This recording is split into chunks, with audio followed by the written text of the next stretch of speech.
كيك تستات المعالق المنعشه لذيذه وتصلح في هذه الحراره، غير جربوها الا مكنتوش كتحضروها او ما عمركم حضرتوها.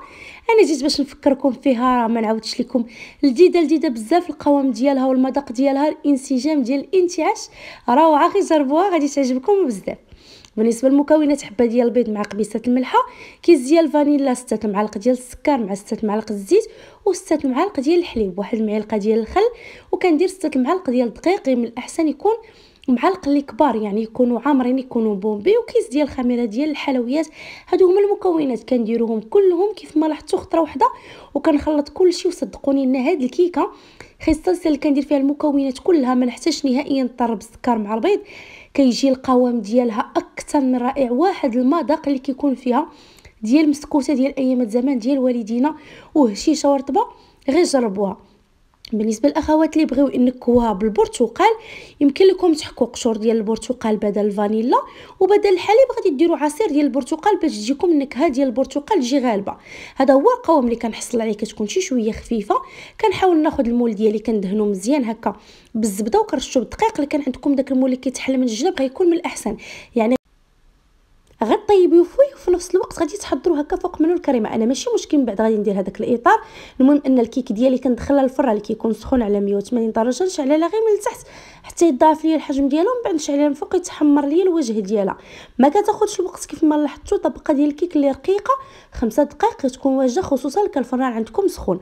الفران ديال الغاز راه اكيد كتسخنوه من قبل، ولا كان عندكم دغيا كيلهب وكيتحرق ديروا مقله ثقيله هكا، لان الكيكه خفيفه باش ما تتحرقش لكم وطيب على خاطرها.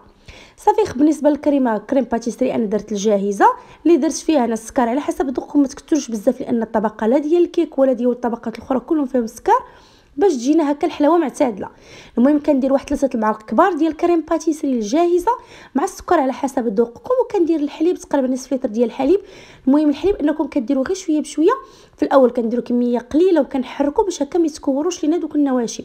صافي. من بعد كنكملوا الكميه الاخرى فوق من عافيه مهيله تماما. كنحاول انني نحرك يدي وبيد تحرك باش ما تحرقش ليا. ولا بغيتو تجيو فيها النكهه ديال الفانيلا غالبه، زيدوا هكا واحد الساشي ديال الفانيلا. بغيتو تحضروها منزليه كتحضر بكل سهوله، كنحتاجو فقط الزبده مع البيض والحليب، كتجي حتى هي زوينه. صافي. كيف ما لاحظتوا كنحاول ناخذ هكا ديك الطبقه ديال الكريمه اللي درت ديال الكريم باتيسري وكنوزعها هكا على الكيك كامله. الكيكه انا صراحه جاتني هشيشه بزاف حيت منها هكا ديك القشره باش تجي تشرب ليا هكا من الكريمه، القشره اللي كتكون الفوق.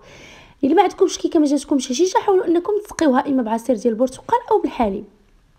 صافي. بعد ما قديت لها الوجه ديالها غادي ندوزو نديرو الكريمه الاخيره اللي هي بذوق البرتقال، كتعطي واحد الانتعاش وواحد المذاق اللي زوين بزاف.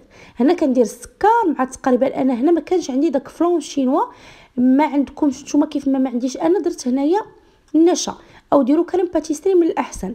كندير هنا كريم باتيسري مع السكر اكيد على حسب ذوقكم، وكندير العصير ديال البرتقال.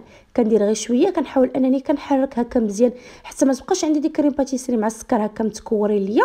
عاد من بعد كندير زيد الكميه الاخرى هكايا ديال العصير ديال البرتقال، وعلى عافيه مهيله يديا وبايد تحرك حتى كنحصل على واحد الكريمه ديال البرتقال اللي كتكون عاقده، كتكون صراحه لذيذه ومنعشه في هذا الصيف. صافي. خديت هنا الطبقه ديال الكريم باتيسري، فرشت فوق منها الموز.